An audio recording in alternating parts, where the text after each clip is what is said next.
Hey, thanks so much for supporting our show. I remember back in 1974 when my dad finally turned against Richard Nixon. My dad had been a Republican his entire life. When he died, he was a Republican.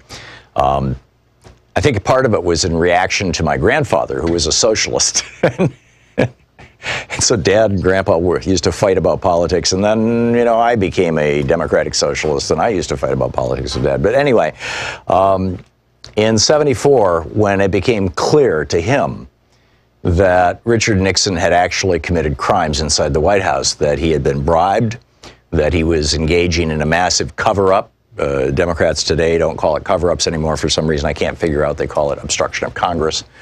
At that point, my dad and a lot of Republicans, in fact, probably a majority of Republicans across the country, certainly a large enough minority of Republicans in Congress that it would have been the political end for Richard Nixon, which is why he resigned, turned against him and said, we will no longer countenance a person in the White House who's breaking the law.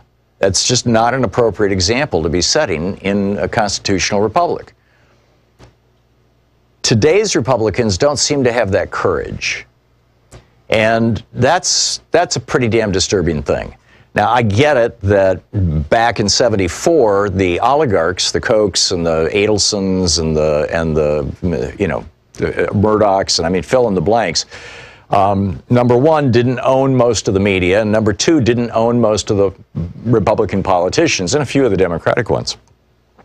The oligarchs back in '74 were still debating what to do. This was before any of the big think tanks. This was before the Buckley case in '76, where the Supreme Court said that a billionaire can own politicians.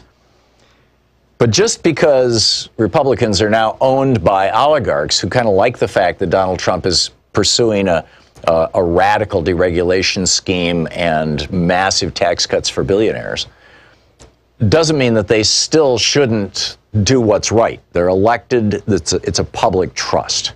So I would say to those Republicans who are still defending the president, or people inside the administration who, like, this anonymous guy, wrote the column for the Washington Post, they're saying, well, we're holding the fort down. We're preventing the worst from happening. No, I'm not buying that. I'm not buying it at all. I would say that Republicans who are staying inside, Republicans who are continuing to defend this guy, are quislings. They are essentially traitors to the idea of democracy. We have had generation after generation after generation of young people in this country who literally went off to war, fought, and died to defend our Constitution. That's the oath they take. And Donald Trump is nakedly, openly flaunting the Constitution, from the emoluments clause to everything else. The long list. I'm not going to recite it here.